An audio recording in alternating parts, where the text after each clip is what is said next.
Hey,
good morning. Jess, Lizzie's not going to be able to make it, but I'm going to fill in for her. Good morning, Jeremy. Thank you. Of course.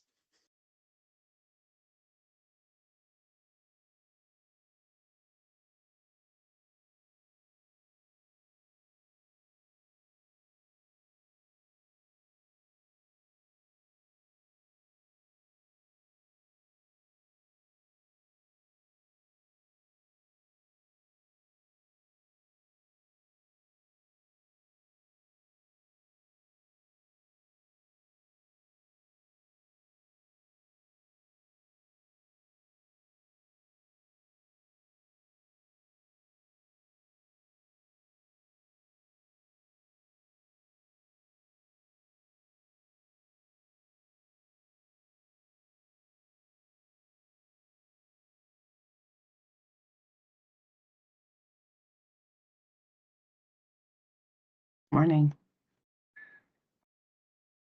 Morning, Mayor.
pretty small group this morning.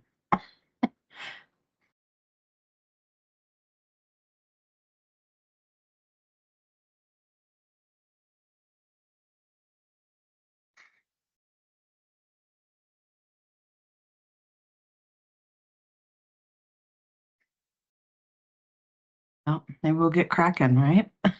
This might be it. I haven't seen too many more people join. Okay, our first item this morning is for an update from Jessica. Go ahead, Jessica. Morning. Renee. Up my screen here. Okay.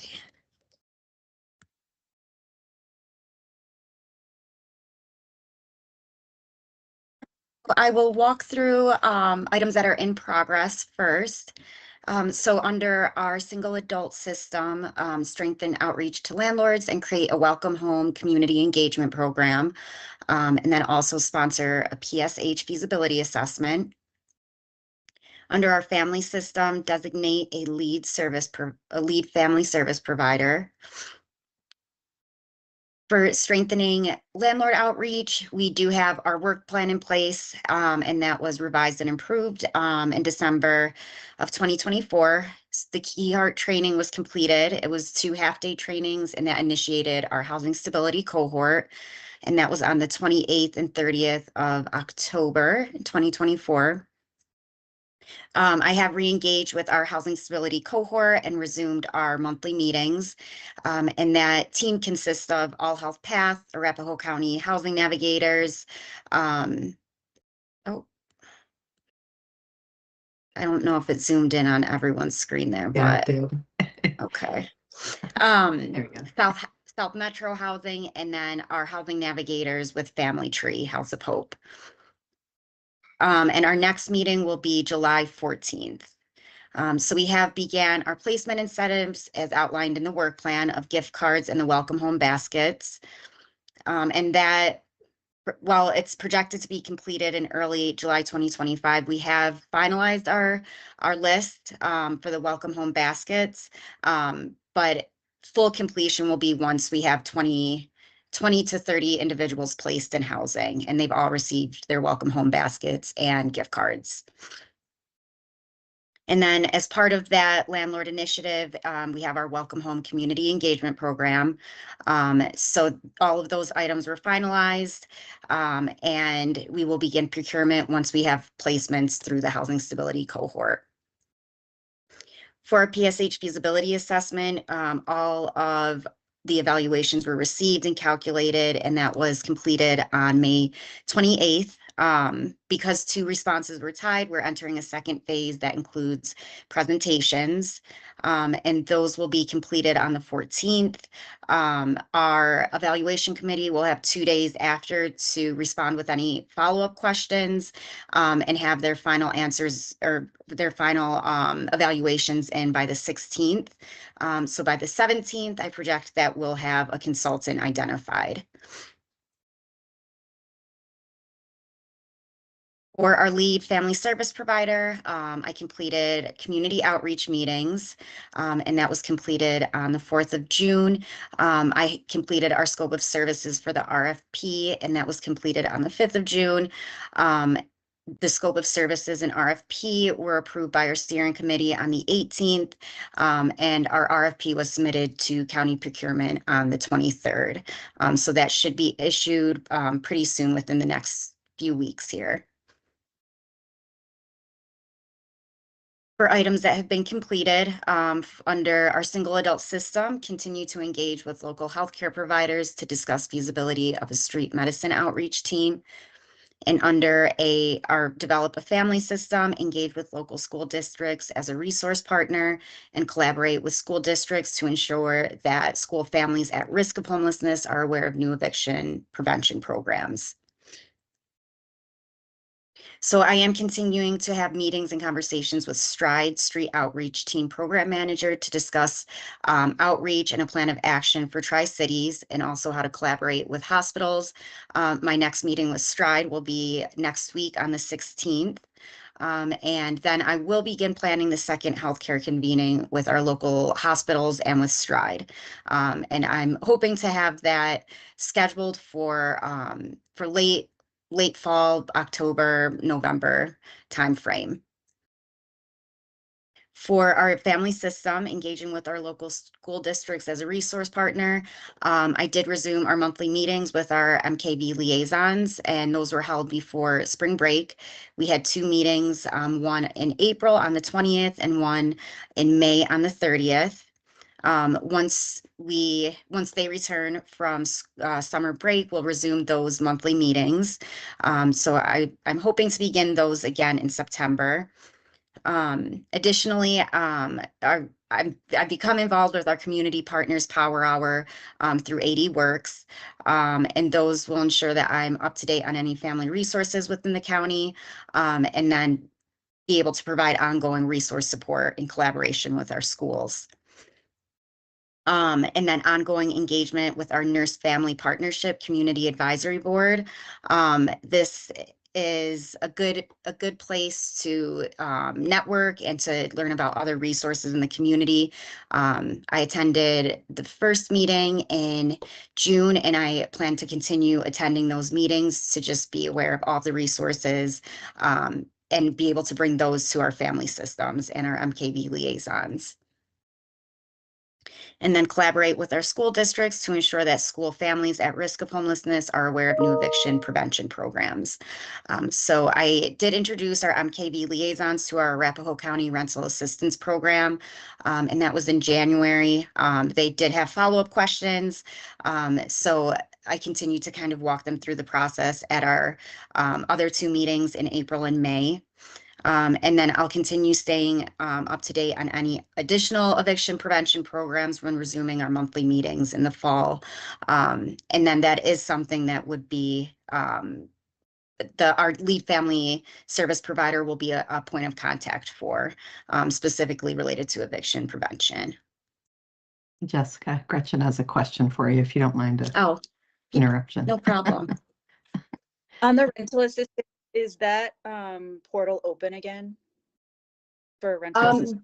You know how they close it periodically, like they close it and then they open it, do you know? Yeah. I can check.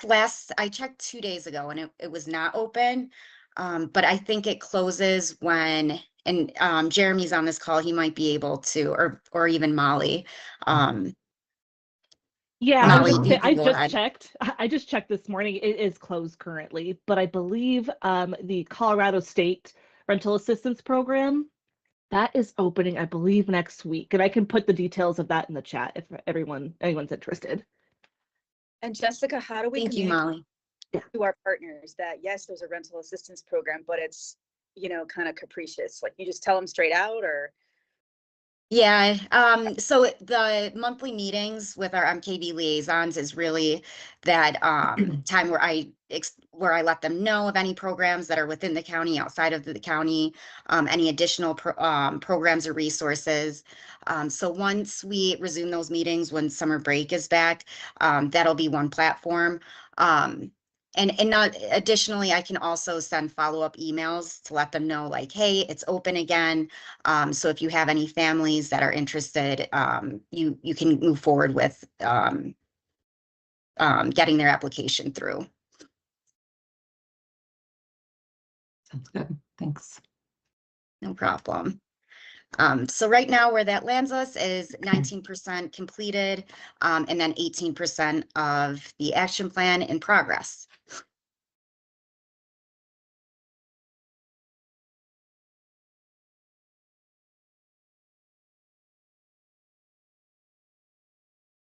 Great. Thank you. It's like Devin has a question. You're on mute, Devin. Sorry.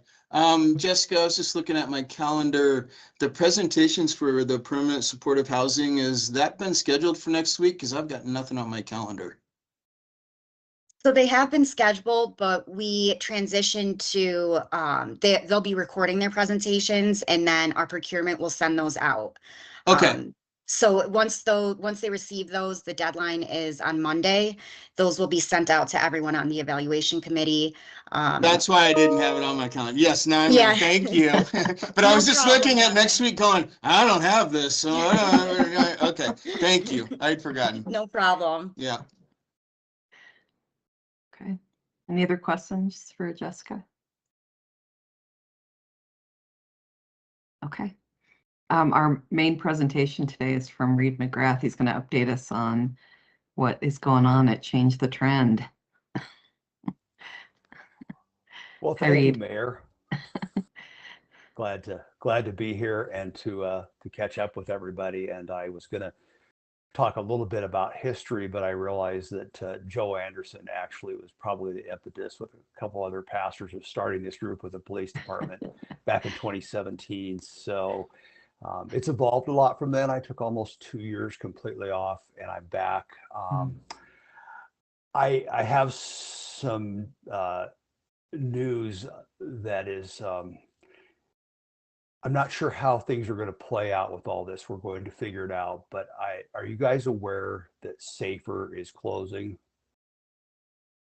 No, Sean shaking his head no. So honestly, I just heard of it like at one of our last month meetings, I think. I didn't even know it existed before then, so. Safer is an initiative of Mental Health Colorado. It was a standalone program before that. Jen Enquist, many of you know, is the director of the program, and she's been around for quite a while. She was with Change the Trend back when it was, she was with Break Bread, probably the original Littleton organization to come on board. So we found out last Monday that Mental Health Colorado is closing the Safer program, which happens to be my employer. So I'm working with Mike Sangren. We're trying to figure out where are we going to move the funding in my position, and how's it going to play out, and what do we need to do. Safer's taking a small portion of the salary too. So we've got to work on that. We may see a couple minor cutbacks. We have to cut a few meetings to the Change the Trend group just to maximize efforts and minimize expenses. But we're actively working on that, but that's happening. It's a loss for our community. Safer's had any number of our clients in their program and has been a shelter resource during severe weather nights. The goal was to get people in there before the weather events when they identified eligible clients through HAT Force and to some extent 5280. That happened some, and then they also took some, particularly during the January snap, and actually had I think 2 people that continued in the program. So sad to see that go. Not so much for me, but for the clients and the other staff. It's a very part-time job for me. So what are we doing? We are looking for potential board members. Mayor, I'd love to have somebody from Sheridan. I feel like we just don't have too many organizations in Sheridan. Your program in the schools is robust, but I'd love to have somebody on the board of Change the Trend from Sheridan. We need to get a couple of board members. We've gotten a couple of new ones this year, but it's just kind of the board is kind of aged out and needing to move on, refresh. I'm talking to somebody from Littleton and somebody else from Inglewood, but would just love to have that. Do you have some So more what- info on that, Reed, that you can share? Like, I don't know if you want to just email it to me, but like what the responsibilities for the board are and the time commitment, things like that. Sure. It's probably the easiest board to be on. We have a super small budget. The board meets quarterly. So might need to, with maybe a new board member, meet, just an extra time or two, but it's and I think I'm not sure, Joe, if you were on the board before, if you could speak to any of that. I was, but I resigned when I got on city council, so it's been a number of years. I don't know what's changed since then, but yeah, it was a very lightweight board when I was on the original board. That's a good way to describe it, and I think it still is. I think I'd like to see us grow the organization a little bit and expand into being able to do some more things. My time usually goes from 4 to 7 hours a week is is what I have to work on this. I think if we had a little more time, we could do some more connections and some more work. We have a tremendous amount to be done as we are in this uncertain time of funding and losing. This is our second organization in a year, kind of, mid-size organization that has closed down. So definitely lots of work to do. Jessica asked me to talk about kind of what we've been doing. So a new thing this year that I implemented was meeting in person. It was really, our meetings were kind of getting a little bit stale, and we had a lot of people show up, but not a lot of engagement. And that was hard for me to work with. And I really wanted to engage people. So I started with the in-person thing. And as part and parcel of the in-person thing at the first events in the city, so Cafe 180 was the first event, and it was in Inglewood, and I invited city staff to that, and Tim Dodd came and spoke, and that was just excellent. We had a really good time. We went to Life Center in Littleton. Mike Gent was there, and it's escaping me at the moment, but one of their council members came. Mike came to the Inglewood one as well, along with the council member. We went to Safer in Centennial. I could not get anybody from their city to attend. We're headed to All Health next week to their Centerpoint program for a tour. I had Movement 5280 down for August 7th for an in-person meeting, but that date apparently isn't going to work, and I'm having a hard time narrowing one down, but it's coming. Coming up in September, we have two events. So I'll just mention on the 25th, we have the Homeless Connect event, which is, I believe, sponsored by Parks, Recreation, Library, Golf in Inglewood, along with, I'm not sure who else is involved in that. I was involved in those original one. Parks in Inglewood came up with the idea, and it was it's a good time to bring clients in to connect them with resources. It's strategically timed to occur right before the severe weather season hits. And so we have that. But on the 18th of September, we're going to have a hybrid meeting. And I didn't mention a lot of these meetings, like when we go to Cafe 180, Life Center, Safer, we do hybrid meetings with that. So people who can't attend, they get to come to the first part of the meeting to hear what the organization does and offers. And then generally we get a tour, hang out, and the rest of the meeting is not broadcast. But on the 18th of September, we're going to Craig Hospital. We'll have a combined meeting of in-person and virtual. And I'm really pushing this meeting out because the training is excellent. I've done the training. It's probably one of the best trainings I've ever done. So many trainings that you go to, it's like, wow, we're here all day, and we had an hour or two of material. This is like an hour. It's like 5 hours worth of material in an hour, and it really is applicable to dealing with people who think differently than maybe a lot of other people do. As you probably know, Craig Hospital, their focus is traumatic brain injury, spinal cord injury, and this program is part of the traumatic brain injury program, but it has vast implications for autism and other neurodivergent types of disorders. It's really just a good introduction to what it is, and some tips on how to work with people. So I'm just inviting all of you leaders to put this out to your staff. This is excellent training for library kind of people, forward-facing people, front desk people, just to be able to get just a nice little chunk of training on this. So that's coming on the 18th. We have South Metro Foundation coming next month for a meeting, some stuff that we have done in the past, just in terms of general meetings. We had Area Agency on Aging from Dr. Cog a few weeks ago. On the 26th, we had the Colorado Coalition for the Homeless do a presentation on their programming, as well as some legislative updates. Arapahoe County Navigation Team. Jessica did a whole presentation on the Tri-Cities Coordinator and is working on the housing subgroup. A small group called Aegeus and Momentum Housing that offers lower cost housing options. We had a virtual event or a virtual and live event in Boulder, which we didn't sponsor, from MDHI, and a small organization in Littleton called Love Bears All. We had the all health crisis teams and services present. Jelly's Fridge, which works a little bit with Cafe 180. We had a great presentation from our local housing authorities that covered the Tri-Cities area. And we talked about the point in time. We had a Stronger Accord and Denver Rescue Mission.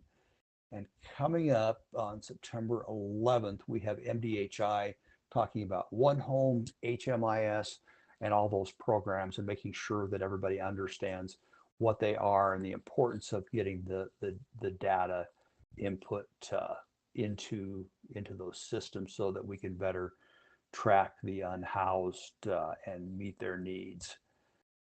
So that's what we're doing and where we're moving. We've done a few other fun little things like the Inglewood Leadership Institute was a good time, and just I attend some various meetings here and there and meet with people and vet people for presentations.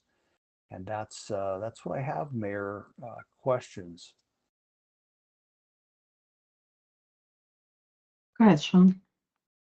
Thanks, Reed, and thanks for the information. So, does this mean that the facility, the hotel in Centennial is closing, in terms of going back to your first announcement, which it's been hard for me to wrap my head around?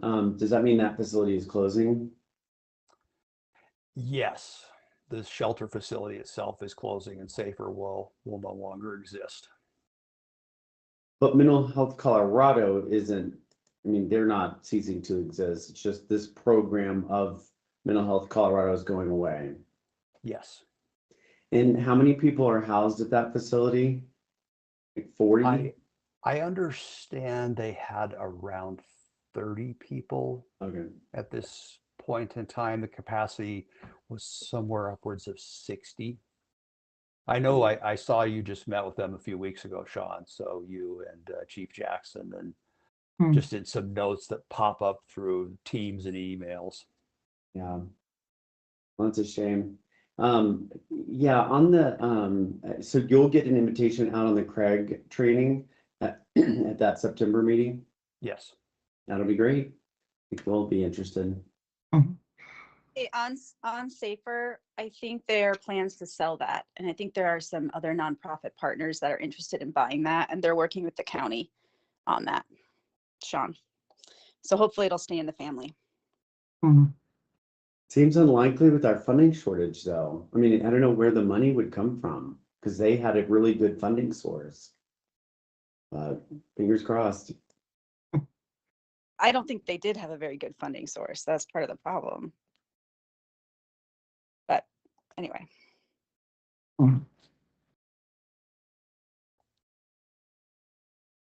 Yeah. And it looks like Mike posted something in there, maybe a link to a news article. And I really can't speak more to what's going on with the building. So I'm sure that there'll be some information out there at some point.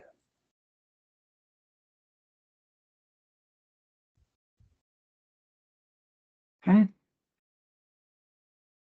Well, that all sounds great, Reed. I'm glad to hear about that training. That sounds interesting, and we can distribute it amongst the city staff. And we also have our monthly community meeting tomorrow. We could maybe share that information. So.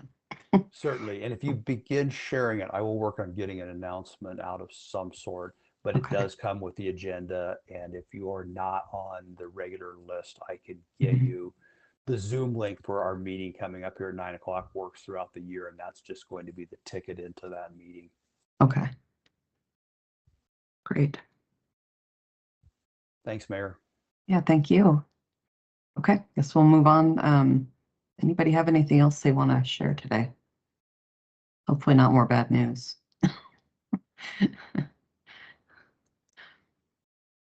No? All right. Jessica, did we come up with a new meeting date for sure? Because we're going to be moving this meeting. Good. So the fourth Thursday at 9 a.m. Was the agreed upon. Thursday? Fourth. Thursday? Yeah, and I can drop that in the Okay. chat with the new meeting date for August. And then I'll also work on getting that reoccurring invite out to everyone. Okay. So our next meeting will be the 28th of August. I think the 26th. Let me just double That would be check. Tuesday. That's why I'm The asking. Tuesday. Is it supposed to be Tuesday? It is. I apologize. So Okay. yes, the fourth Tuesday at 9 a.m. Okay. Great. So hopefully everybody here can make that, and maybe some other people who couldn't make this meeting can make that. That'd be great. And then we'll just keep it that way probably, unless another conflict comes up going forward. Okay, well, we can have a short meeting today unless other people have other topics they wanted to bring up.